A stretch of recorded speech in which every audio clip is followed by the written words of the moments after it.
Hey everyone, we're back today to talk about Abysscraft. This video is going to be a little bit different than the other class videos I have been doing.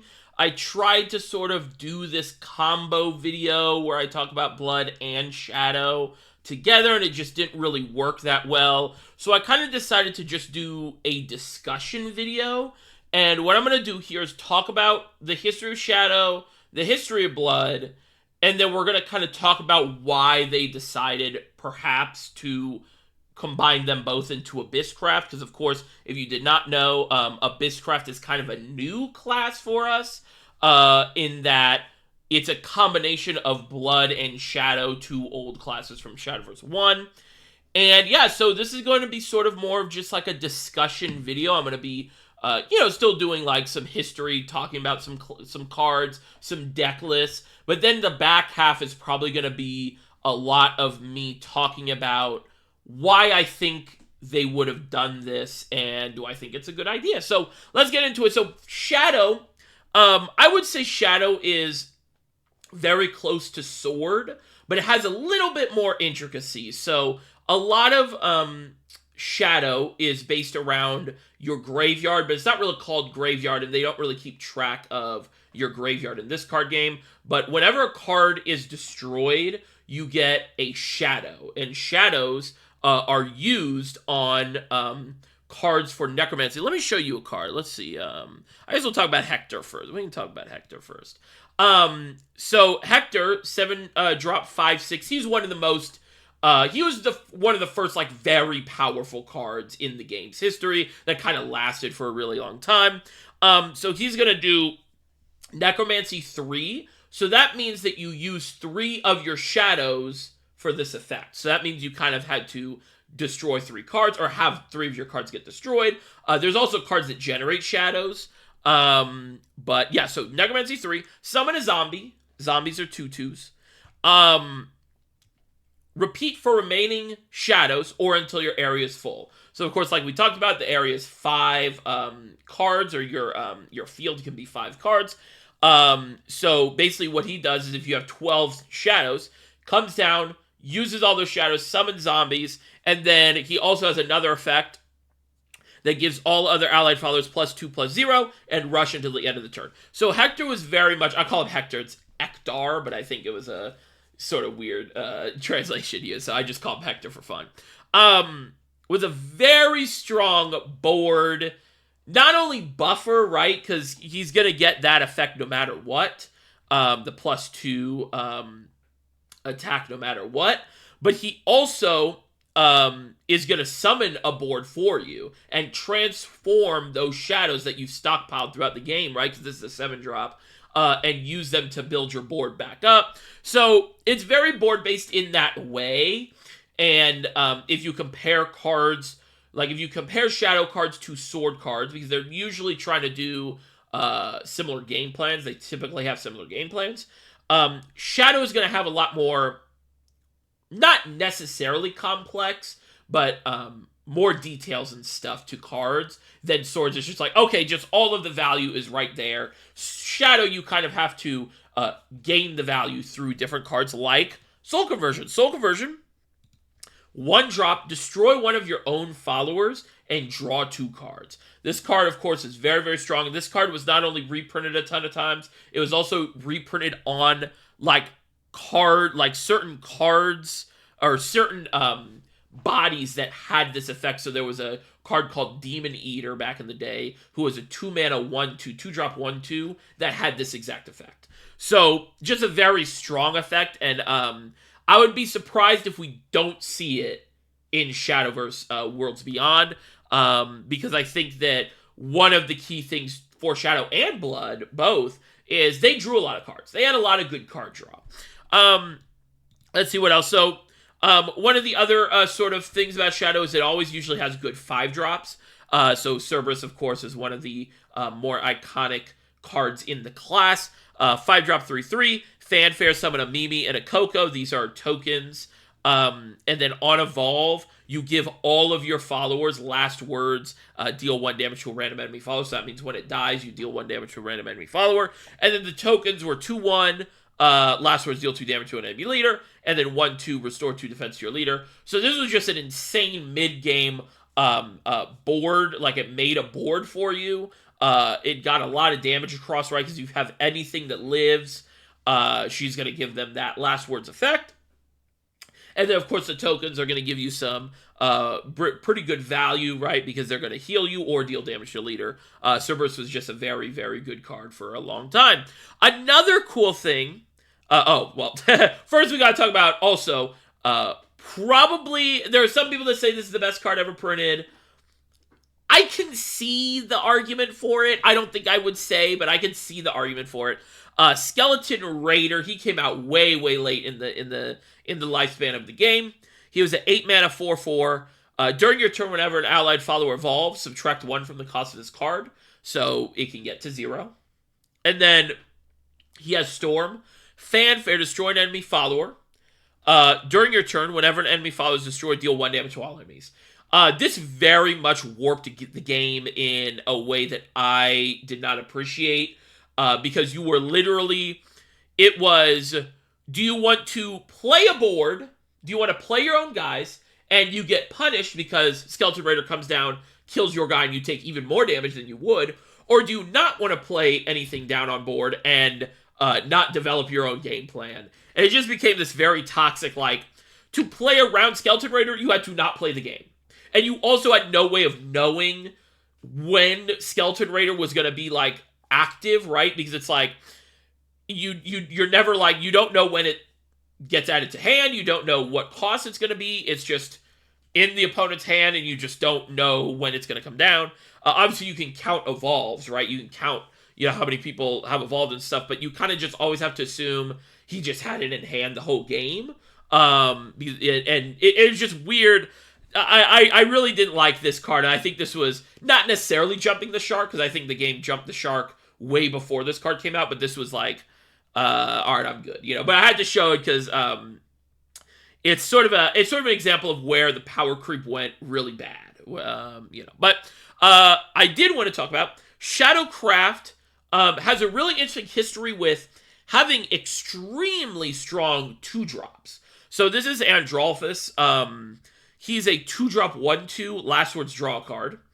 And then on Evolve, he gives every follower in your hand, last words draw a card. So if you play him down in Evo, all of your cards now are going to draw you a card when they die. Very strong 2-drop. But he's more like a value 2-drop, right? Or not necessarily value, like a card draw 2-drop. Then we have Belinus. Belinus was just a powerhouse. I mentioned him in the Dragon set review. Not set review, but card review. He was a 2-drop 2/2 that just was last words, deal 1 damage to a random enemy follower. So we call 2-drop 2/2s in this game fighters, because that's just the generic stat line, and that's like the basic vanilla 2-drop 2/2. And fighters are very important to the game, I guess, right? And so Shadow has always had access to these really strong fighters, basically. So Belinus is one of them. Another one that's very iconic is Fairy. She didn't do anything. She was just basically vanilla before turn 10. But on turn 10, she's gonna, basically, Burial Rite means you, yeah, it is 10 turn. I was like, I'm pretty sure it was locked to 10 turn. They kind of word it differently later on, because they print a lot of cards later that are like, past your 10th turn, but they kind of weirded this one differently, so I was like, wait, what? But, so Burial Rite 2 means you have to take 2 of your followers from your hand and destroy them.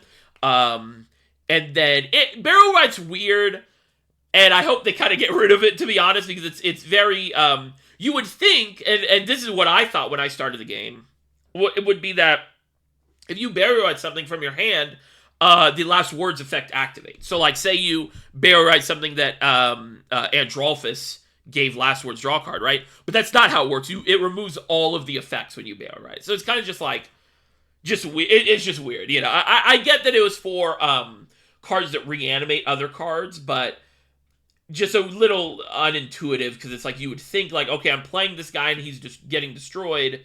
You would think I'd get the effects of that, but you don't really. But anyway, And then when you do that, she's going to give all of the other followers on your field the ability to attack 3 times. So there's a cool combo. We'll show the deck later, because it's one of the example decks I brought up. But there was this card called Arcus, who turned all of your 3-drops or less into ghosts when you played them, and ghosts have Storm. So you're able to do this combo to, like, kill your opponent pretty fast. So, yeah, is this... Yeah, and then one more 2-drop was Lady Grey. These both came out in the same set, by the way. 2 mana, 1/3 drain, which means you gain health, the amount of damage that this card did. And then it evolves, fully statted, by the way. It gets full stats, keeps drain, and it reanimates 2. So reanimate, of course, randomly resummons a destroyed follower from your side of the field, or that you destroyed, right? Or that you owned that got destroyed, right? That's what I mean to say. 2 cost or less, so that means if it's reanimate 2, it's going to randomly choose from the pool of 2-drops that are in your sort of graveyard, right? So Lady Grey was a really strong 2-drop. So some examples of 2-drops. Do I have another one? Yeah. Grummery, kind of a little cheating, kind of like Fairy, but she was just a 2 mana 1/3 ward. But she basically gave you the effect that whenever you spend shadows, you gain play points back equal to the amount of shadow. You gain shadows and play points equal to the amount of shadows you use. So very, very, very strong card. And then Cernanos, I brought a lot of 2-drops up. That's an example of why. But Cernanos was used with Skeleton Raider. She basically reanimated a big body, and also Barrow draw a card, and she was just really, really, really strong card. So yeah, that's pretty much Shadow. Let's see. Let me show you some decks here. So this was an old era deck. This was mid-range Shadow. So you had some cards that gave you... Oh, that's interesting. Increase your graveyard by 1. Like I mentioned in some of these other videos, this is the Japanese portal, because when you click English, it doesn't work. So... Skull Beast was a goblin. That's a 1-drop 1/2. And then last words, you got a Shadow. And then you also just had like a lot of these good mid-game cards. And Bone Chimera, which is very similar to a new card we're getting in Worlds Beyond. The, what's her name? She's like a 3-drop 1/2 that last word summon 2 skeletons. I'm blanking on her name. But, and then, you have Cerberus, and you have the White King and Hector, like we talked about. So, pretty interesting deck there. One of the first, like, Demon Eaters here, too. This is where we had Demon Eater and Soul Conversion. So you had 6 copies of this sort of card draw engine, right? So Shadow was very consistent. That is one thing it was in its history. And then we have a Omen era mid-range Shadow deck. This is kind of my era of Shadow. I loved Shadow. Shadow was the first deck that I really grinded, and it was basically some variation of this deck. So you have like your 1-drops, Gremory. This is the first Gremory. She enhanced 6, but then they nerfed her to evolve all of your unevolved followers, which is pretty cool. Lyria, who is one of my favorite cards ever. Lyria was able to... she was a 2 mana 1/1. Of course, she's from Granblue. And then she has the barrier effect, and then enhance 8, so you pay 8 for her, and she's going to draw you a 7-cost or higher neutral card from your deck, and then you cover 7 play points. So it's effectively a 1 mana 1/1, draw a 7-drop or higher neutral card. I love this card. You have some other, you still have Belenus, of course. You have your other 2-drops we talked about, and then we have Cerberus, and one of my favorite cards of all time, Orthrus. 4-drop, 4/3, Necromancy 3, so that means use 3 of your shadows and deal 4 damage to an enemy follower. Very strong mid-game removal tool. And then you have Gildenlease, who buffed your board, kind of like Hector, but she was a little weaker because she was a neutral card, and she didn't give anything rush or anything. And then the Arcus, like I talked about, that turns all your early game stuff into ghosts. So yeah, that's Shadow. Again, like I said, very similar to Sword. I think that's why I sort of like it similar to Sword. But now it's time to talk about Blood, the other equation, the other part of this equation. And first we'll talk about Blood Pact. Like I said, both of these classes have a lot of strong card draw. So Blood Pact is going to draw you 2 cards, but at the cost of dealing 2 damage to your leader. And that was a very big mechanic for Blood, was dealing damage to your leader and getting your leader down to 10 or below to activate Vengeance. Because if you were at 10 or below, Vengeance would be active, and then you'd have cards that would do different effects if Vengeance is active. So one of the classic ones, Revelation, 8-drop, deal 8 damage to all enemy or to all followers, so including your own board. But if Vengeance is active for you, this card costs 4 less. So if you're 10 or below, this is going to be a 4 mana, deal 8 damage to the board. Very strong card, and you can see, like, sort of, being at 10 is really risky, right? But you are rewarded for that with some of these cards. And I think that was one of the key things with Vengeance was, early on in the game's lifespan, it was a cool mechanic, but as the game started to get more powerful, as the game started to get marginally faster, so not necessarily like super aggro, but just games were ending turns earlier than they were in the old era. Vengeance was bad because you can't really be safe at 8 or at 10 health, and then they kind of had to give you really powerful cards when you're in Vengeance, and then that caused an issue where okay, if I'm just in Vengeance, I just win the game sometimes, you know. So it's very hard to balance. And then we also have the other aspect of, like, hitting yourself. So Dark Feast Bat was kind of the iconic self-damage finisher. So it was 8-drop, 5/5. The stats don't matter. You could say 1/1, 0/1.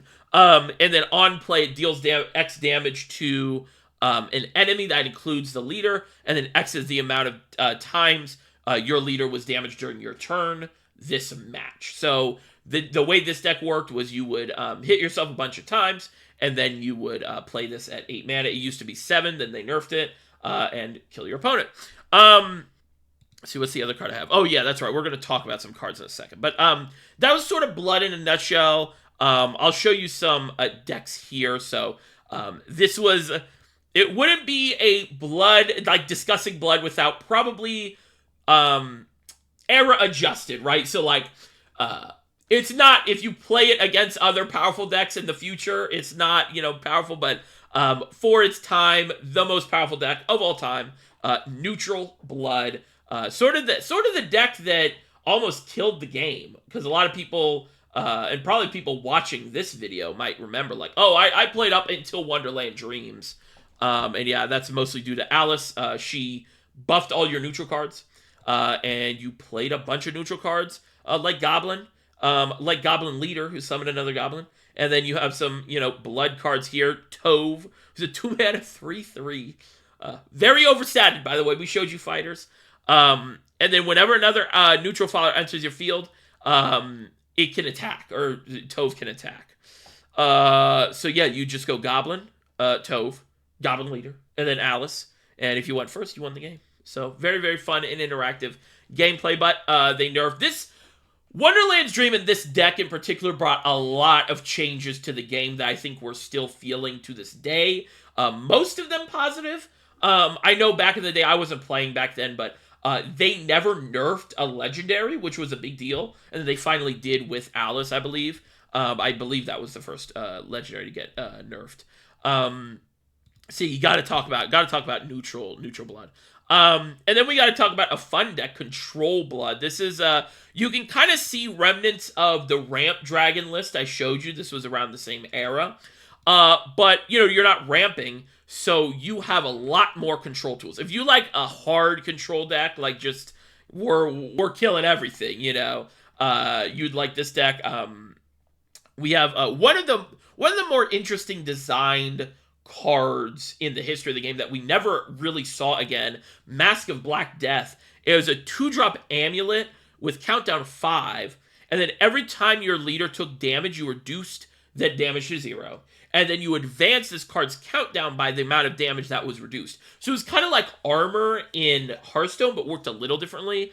But I just thought this is such a cool design because it gave you, like, that early game protection, but it was a little more interactable because you could, it's an amulet, so you can destroy it. And also, since it's countdown every time it goes back to your turn, it goes down by 1. So pretty interesting. Then you have Blood Moon. And Blood Moon is very representative of why Vengeance as a mechanic was bad, because they had to print this card that was literally like, when you play this card, you are in Vengeance. So Blood Moon was 3-drop, countdown 4 amulet. Your leader is in Vengeance, even if your health is higher while this amulet is on the field. So yeah, I mean, Vengeance was just kind of a bad mechanic, to be honest. But then you have a lot of this late game. Odin is a neutral card. Revelation, but it's called Apocalypse in Japanese. Sexy Vampire, which is a funny translation. I guess that's probably the original what it was called, and then in English they called it Seductress Vampire. And then Bahamut, of course, the kind of classic control late game. But and then we have my second favorite deck of all time. I'm not going to go too much into Story Hour here, but I will talk about this one time, I'm sure. But this was the deck I used to get top 8 the first time I ever got top 8 in a tournament. This was post Rebirth of Glory nerfs. Mini expansion, I guess, right? Did the mini expansion come out? I can't remember if the mini expansion had come out yet or not. But and this was, what do you want to call this? Evolve Blood. But mine was definitely more control version, because there were some versions going around that were more mid-range. This was way more control. The idea of this deck was there's a Haven deck called Elena at the time that was a very board-based deck that buffed their board. And the interesting thing with that was you had to have an amulet to heal and buff your board. And there was this card in Blood called Azazel. Azazel was, you evolve him, and you set your leader's maximum health to 10. So remember, that puts you in Vengeance. But you also gain the effect, your leader can't take more than 3 damage at a time. So the idea that I had was, since Elena had to have an amulet on the field, they have to hit me 4 times to kill me. And as long as I kill one thing every turn and have enough heal and stuff, they can never get 4 bodies on the field and swing with them, because they don't really have Storm and stuff like that. So that was the idea for this deck. Very fun. I always think about this era as, like, not necessarily peak Shadowverse, but for me, like, very fun era. And probably the peak of deck building, I would say, or at least to say that after this, deck building kind of went downhill a little bit, just because things got more powerful, and it was like, okay, you can't really counter stuff like you could counter Elena back then, and stuff like that. But love this deck.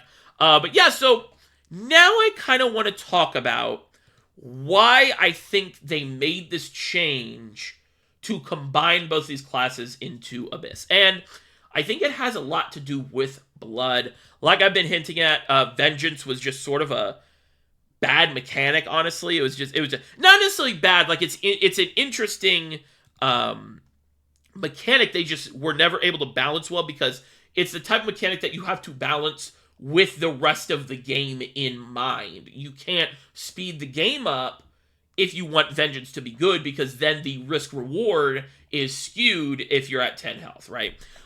So I want to talk about Verdant Conflict, because I think this is an interesting point in time where we just got off of Blood, like I just showed you that set, that deck that I used to get to top 8, and we're going into the next set at this point, and they're not really sure what to do with the class. So we got a lot of these, like, Laraj was like, okay, bronze, draw a card. Okay, that's kind of interesting. And then we got Yuzuki, which was kind of a cool card. It was accelerate to destroy an enemy, followed with 4 defense or less, and then you hit yourself for 1. And if you play her, she's going to kill 2 things. And then if Vengeance is not active for you, at the start of your next turn, lose 2 play points. So this is where I kind of talk about that risk-reward, where it's like, you can't play this and lose 2 play points? Like, that's really bad, right? But being at 10 health at that time, even if you play this and you kill 2 things, you're probably dying next turn. Obviously, you could have Azazel active, like I talked about before. And then this card that I was super hyped for, Cradle of Dark Divinity. Lots of text on here, but basically the thing that in my head I really locked in on was at the start of your turn, draw a card. So you play this and you draw 2 cards every turn, basically. That's sort of like, and it just never really worked out because you couldn't play control much anymore. So that was Verdant Conflict. Didn't really know what to do with the class. Then we get Ultimate Coliseum. And Ultimate Coliseum, we go back to the basics, hitting yourself. So we got Gravy, who basically was like Revelation on a stick. He dealt 8 damage to the board, and then he also I thought that's what he did. Or maybe am I thinking of the Evolve version? I might be thinking of the Evolve version, actually. No, he does. Yeah. All of these cards now have like tons of text. Yeah, there's the deal 8 damage. And then you have like Ilya and a bunch of these other cards that deal damage to yourself. And then you have these payoffs like the Gravy and stuff like that. So they kind of saw, okay, Vengeance isn't working. Let's go back to self damage. World Uprooted, weird set because it was the combo mech and Natura set. So Mech Blood had always been good because mono was a really strong card, but that was like so foreign to Blood as a concept because you weren't really hitting yourself, and it was just sort of a board-based deck. So they had to come in, and half of the deck, or half of this set was Natura stuff, which was leaning control, and then the other half was this like mono support that was just this mid-range soup. It was just good cards, right? It didn't really have an identity outside of everything being mech. So you had some of these cool combo, combined cards where it's like the Empiric Bloodbinder. Okay, we're hitting ourselves, and then we're also drawing a card. Cool. Nerea, which was one of the last times they really hit on a control piece for Blood. 6-drop 3/3, Summon a Flood Behemoth, which was this big body. And then when she evolved and swung, she gave things -2/-2 to the board, so you could board wipe, but also you got more effects from it because it was minus attack. So you can kind of see like, okay, we're kind of there, but we still like Mech Blood is still really good. And we get the Fortune's Hand, and this is where, in my mind, I think things go off the rails for Blood, and I think this was sort of the confirmation, like, okay, Blood is just too hard of a class to design. So the reason I say that is we got Bal. I'm going to be honest, I hate this card. I think this is a really, really silly card design-wise. So Bal was 3-drop 3/3. Fusion, Bloodcraft followers that originally cost 3 or less. So Fusion, we saw Fusion is already in the game with the portal artifact stuff.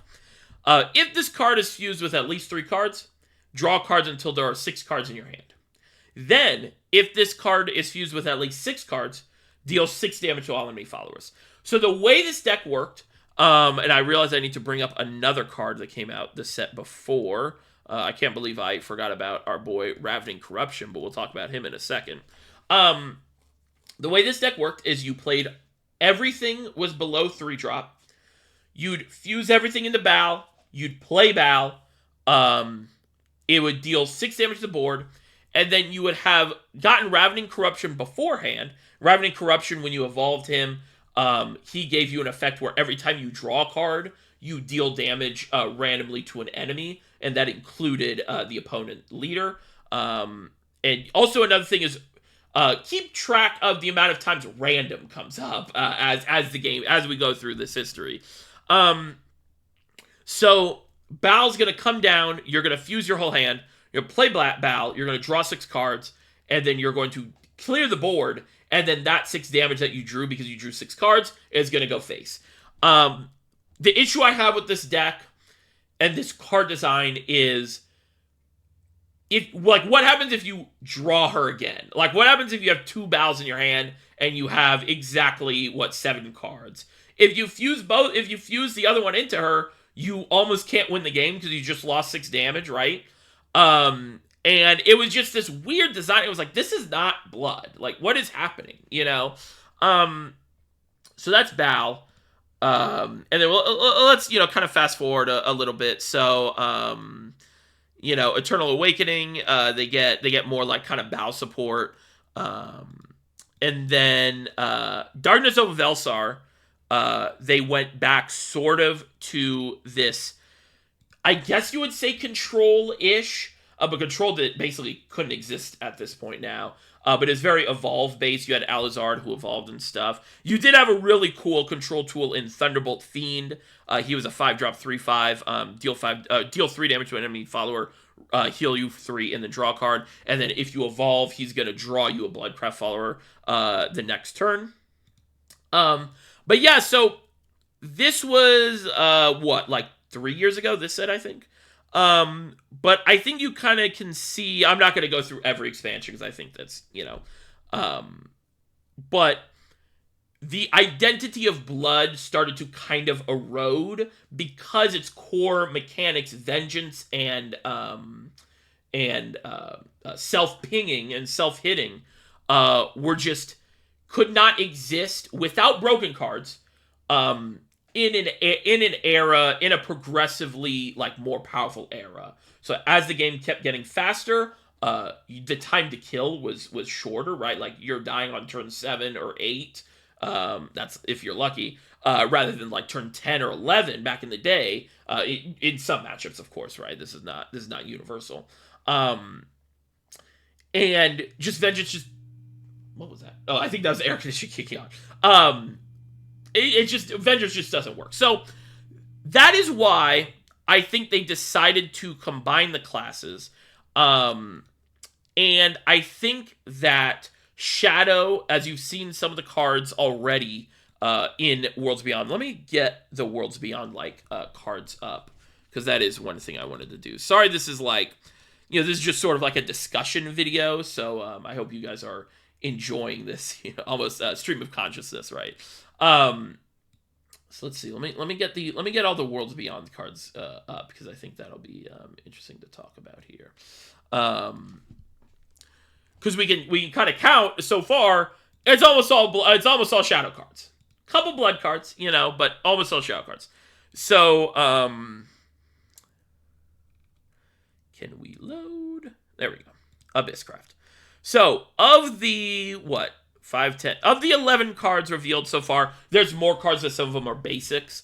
1, 2, 3, 4, 5, 6, 7, 8, 9. 9 of the 11 are shadow, and very distinctly shadow. Luminous Bonemancer, Ghost Juggler, or really Vlad and Medusa are the only non-shadow cards. And even then, they're still Medusa is still okay, it's a very good control card, but it's also just a good card in general. So, and it curves perfectly well into Cerberus, so it's you can almost count it as a shadow card as well, because it's a board-based card. But I think that's just because Shadow's mechanics are way easier to build upon and manage than Blood's mechanics. And whenever Blood pops up, this is in the history of the game, right? It's either not similar to how Blood is supposed to play at all, or very broken because they have to print broken cards to keep up with the meta when you're at lower than 10 health, right? So yeah, I think that's pretty much it. I think that's pretty much it on this video. My opinion is, I wish that they were separate classes, because I think we're gonna really lose a lot of these Blood characters. That I hate to say that's my main thing, but I'm fine with Vengeance and Self-Mill Wrath being gone, because I don't think those are really interesting mechanics. That's not true. They were interesting, they just weren't done well, right?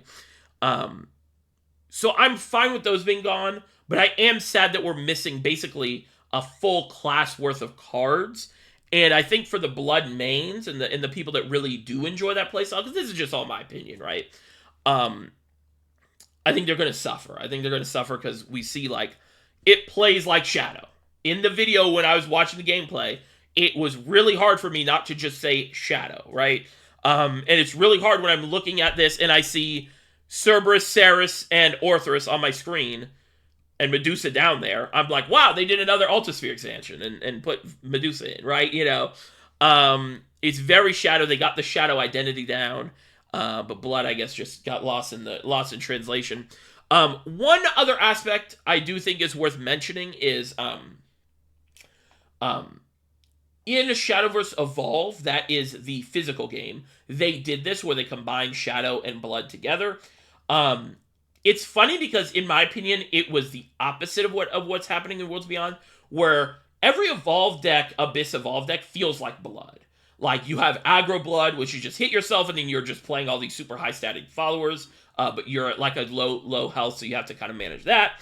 Or you have, like, that very hard control, Blood feeling where we're going late, Of course, in Evolve, they added, discarding opponents' cards in their hand as a mechanic, which I would be shocked if we see in Worlds Beyond here, but yes, they added a couple mechanics, but it was very much felt more like Blood than Shadow, and now, of course, in Worlds Beyond, it feels more like Shadow than Blood, which is kind of funny. But yeah, that's pretty much it. That's going to be the video. This is a longer one, of course, because it was more open discussion. I hope you guys gleaned something from this. This is just sort of like a experimental video, because I really did not know how to talk about Abyss, because this series is called What is, Blankcraft. I don't know what Abysscraft is. It looks like Shadow, right? It looks like Shadow right now. So, but yeah, that's pretty much it. We have, 2 more classes to do for this series, so I'm very excited. We're very close to the release, and tomorrow night, by tomorrow night, I guess it's like, 30-ish hours from now, we're going to be getting the full card set release, which I'm really excited for. We're going to be doing a lot of videos then. So yeah, thank you guys for watching. And if you guys watched the end, I really appreciate it. I hope there was something to be gleaned here. By the end of this, I'm like, okay, I kind of rambled about it, at least in the second half. So if you guys have any questions or anything, please let me know, because I will definitely answer anything that I can. So yeah, have a good one, guys. Bye-bye.